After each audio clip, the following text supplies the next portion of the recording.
This video was brought to you by Incogni. A few months ago, the European Commission asked former ECB governor and former Italian Prime Minister Mario Draghi to prepare a report that's basically on the topic of how to fix Europe's economy. While Draghi's report isn't set to be published in full until after the European Parliament elections in June, recent comments suggest that Draghi will argue that European wages are too low in order to drive European growth. Now, whether Europe actually heeds Draghi's advice is very much an open question that in part depends on who wins in June.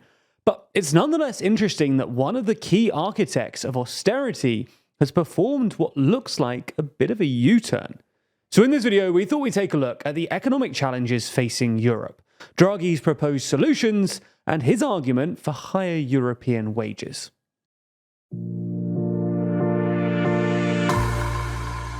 Before we start, if you haven't already, please consider subscribing and ringing the bell to stay in the loop and be notified when we release new videos. So, let's start with a bit of context. As we've detailed in previous videos, Europe's economy is struggling at the moment. There are a variety of reasons for this: the transition away from Russian gas, an aging population, and rising interest rates, to name just a few. But perhaps the most significant geopolitical reason is the global rise in protectionism, led by China and the US. In part because they're both worried about a potential conflict, both superpowers have been taking measures to reduce their economic reliance on one another, improve their economic self-sufficiency, and protect their domestic industry. In practice, this means subsidizing and protecting high-value or strategically significant industries, especially those adjacent to the energy transition, like electric vehicles or battery technology. Now, this has left Europe in a difficult spot, for the simple reason that it's just not as good at protectionism as either China or the US. China has been doing a lot of protectionism for decades now, and the Chinese state is both enormous and just very good at protecting and nurturing Chinese industries. This stands in stark contrast to Europe. Most European countries basically gave up on heavy-handed industrial policy in the latter half of the 20th century, and have been engaged in a sort of neoliberal project to shrink the size of the state for most of the 21st. Now, America's political economy has followed a relatively similar trajectory to Europe, and the American state is actually smaller when measured by state spending as a percentage of GDP, than basically every European state. However, America is far better prepared for the coming era of protectionism for two reasons. First, the dollar's role as the world's reserve currency means that the US can borrow and spend tons of money protecting those industries that it deems strategically significant, via policies like the Inflation Reduction Act, which could end up costing over $1 trillion in the next 10 years. Now, this is one of the reasons that America is due to run an annual budget deficit representing about 7% of GDP for the foreseeable future, which is absolutely enormous by both historical and international standards. But American borrowing costs are still relatively low because, again, thanks to the dollar's role as the world's reserve currency. And as such, demand for treasuries is apparently near infinite. Because the euro isn't the world's reserve currency and European debt burdens are already pretty high, Europe just doesn't have the same fiscal firepower as America. And this is why countries like Finland have recently had to resort to some drastic austerity measures to stay within the Maastricht criteria. And alarm bells are currently ringing over the 5% deficit that France is due to run this year. That's not all though.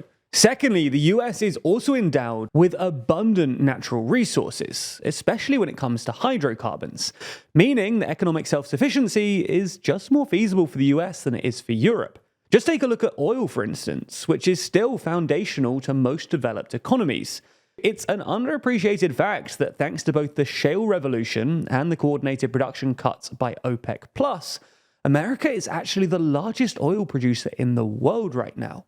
Europe, on the other hand, imports basically all of its oil and gas, which is one of the reasons it's so resistant to the global turn towards self-sufficiency. Europe just depends on more imports than countries like the US does. Anyway, it was in this context that last year the European Commission invited former ECB governor Mario Draghi of Whatever It Takes fame to produce a report on how the EU retains its so-called competitiveness.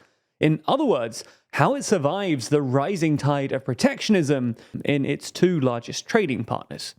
Now, as I said, Draghi's report isn't due to be published in full until September, so we don't know exactly what's in it. But in the last few months, he's given a handful of revealing speeches, which suggests that the report is basically going to make three big recommendations. First, and perhaps most significantly, Draghi wants more purchasing power for European households. In a speech in Brussels last week, Draghi seemed to tacitly admit that the austerity he oversaw as ECB governor was a mistake. In that speech, Draghi said that the European response to the Eurozone crisis, which was basically a two-pronged strategy involving lower wage costs and less social spending, didn't work because it ended up weakening domestic demand and undermining the European social model. What Draghi is basically saying here is that while suppressing wages and cutting social spending might help make European exports more competitive and keep debt burdens low, it also undercuts European purchasing power, because low wages obviously mean less spending by workers, and a weaker social safety net forces European households to save more rather than spending. This all means less demand within Europe itself, and therefore less demand for European goods. And this is an especially acute problem now, because as China and the US turn towards protectionism, Europe no longer has a reliable market to export to.